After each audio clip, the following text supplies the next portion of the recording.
Welcome to Critical Thought TV. This is Stuart Mason Dambrot. I'm your host.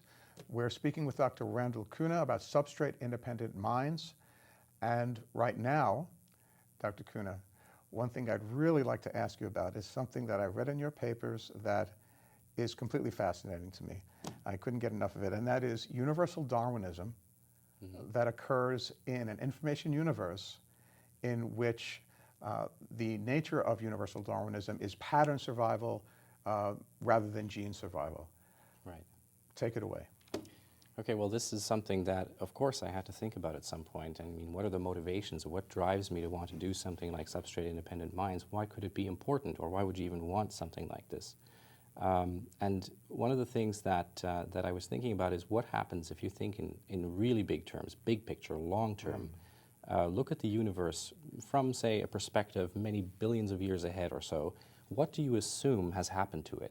So what's going on in this universe? Everything is constantly competing. Competing just means that there's selection between things. You can have a selection between living things, but you can also have the same selection going on between anything, really, like big asteroid versus small dense asteroid, and they collide, and what happens afterwards.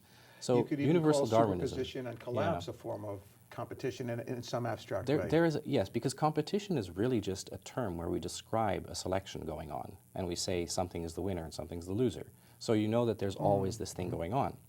And if you look at that and you take into account how there are very many different environments, different challenges, things that happen, all the processes that are going on and all of this selection going on, what does that mean in terms of intelligent life? What sort of intelligent life could come to mean the most in the sense that it has the biggest influence on what's going on in the biggest parts of the universe in space and in time?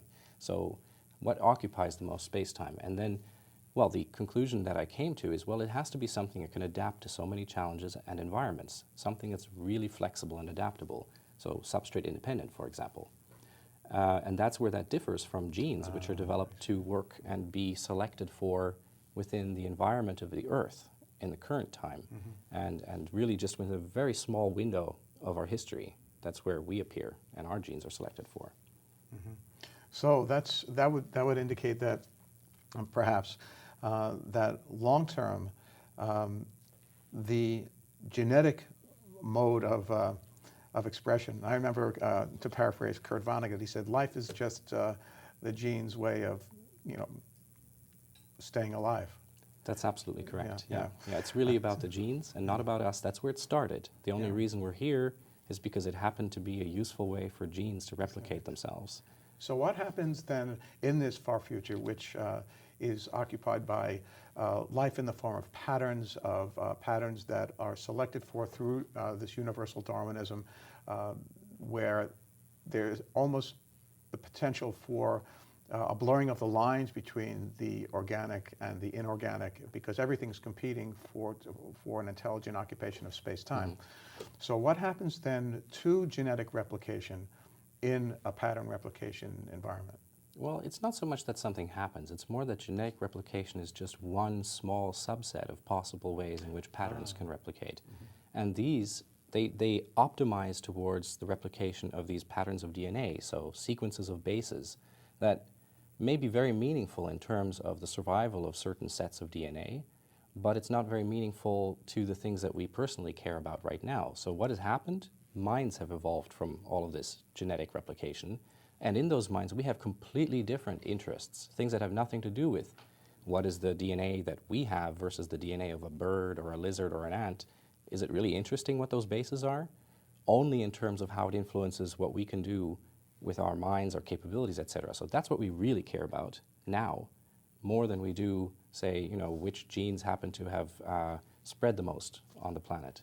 So if I take you correctly then, since everything we're doing, science and technology, is in some ways at a very abstract level an expression, an instantiation of an idea, and that idea emerges from our brains. So it's, in Jason Silva's words, we extrude reification. Paraphrasing as well. He used the extrude, I threw in the reification. But that would suggest that as a subset of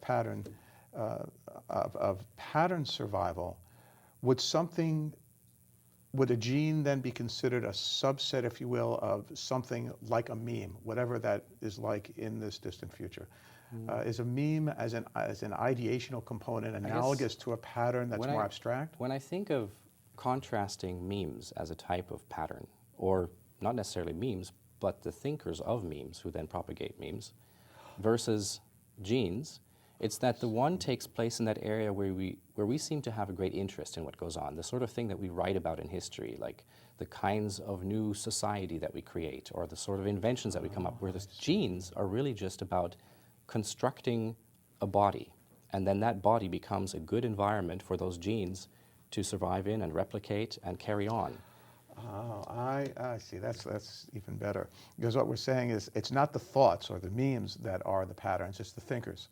It's actually those that are, it's us. It's us and within a substrate independent sense. This is it's becoming more clear to me, I think now, that the dispersal, if you will, of intelligence throughout a far future universe relies on having, of necessity, substrate independent cohesive patterns. If you wanted to have a great influence on the universe, this is the whole thing. I mean, there are many different ways that you could shape the future. There are many routes we could take. These are part of the discussions we have every day, is what should we do? Which way should we go? What should we accomplish or not accomplish? And so to make one of those ways come out, let's say you have an idea of what you'd like to see happen in 5 years. This could be very different from maybe what I think should happen in 5 years, or be the state of the universe in 5 years. And to make that happen, you try to propagate your memes, you try to tell other people why it's important, but you also put yourself behind it. So the best proponent of one way of moving forward, one type of thought, one meme, is yourself, because you're the one who's propagating that meme. And if you have more people who think that as well, that's the same thing. So allowing your patterns, that which makes you think and makes you develop those ideas further and bring them further and explain them to other people, is probably the strongest way to make those things happen. And at this point it happens through a biological interface. We have forms that are genetic expressions. If I'm understanding it, then this longer term possible future, there would be less of a reliance, which is the whole idea I see now, of substrate independence on a particular form. Right. To create and propagate those patterns, even if they're a superset of what we refer to today as memes. Right. It may sound a bit strange, but in effect, the way that we're propagating our memes right now is a bit indirect, because we have this dependence on the genes producing the body, which has the brain, which does the thinking and then speaks and explains things to other people, so that you can then take the meme and have someone else with a different body pick that up and learn it as well.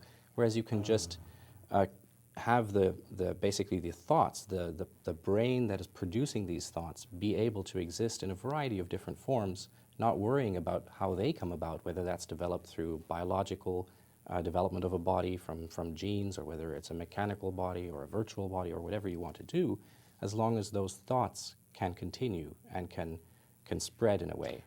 So I see. So it's moving towards a direct connection between the originator of a thought and the recipient, if you will. Right. It's a more direct, more efficient way, a way in which what we seem to care about the most, which, I mean, that's kind of where I'm coming from here, is saying that it looks like we care a lot now about our experiences, about the experiences we have now, the experiences we have in 5 years or in 100 years, which is basically about ideas. Where do we want things to go? More than we do about, okay, the sequence ATGGGCCCDDAA, whatever happens to be the one that got replicated more times than some other one. That's just not something I care about very much.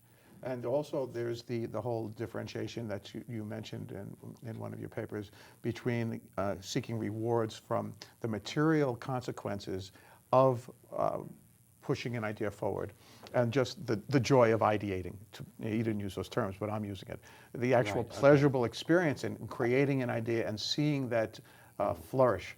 Yeah, actually the distinction I was trying to make is between persons who are, yes, perhaps satisfying their momentary experience in terms of having a pleasurable experience, acquiring wealth and being able to do what they want to do so that they have a pleasurable experience. But what they're really doing is they're maximizing the potential for their genes to move forward because they're rich and so they can protect their children better, they can provide for them, and their genes spread, versus perhaps focusing directly on what you would like to see in the future and therefore how you would like things to develop, and working on that directly rather than through this indirect route of just making sure that the genes continue and then hope that somehow this also interfaces with where you would like things to go in the next few years. It's, this isn't really the only point about that, though. I mean, it's really going back to that universal Darwinism and just thinking, what do you think is going to be there if you think over spans of huge amounts of time and space, what is going to matter? And you just have to realize that where we are today, it looks like, okay, we're fine, we've developed to live well in this world, but really, this environment, this status quo, that's not guaranteed to continue. The Earth is not always going to have the environment we have now. The challenges aren't always going to be the same. We're not optimal for all the possible challenges. So this is not, you know, the status quo isn't just going to continue like that. Very good. Thank you so much.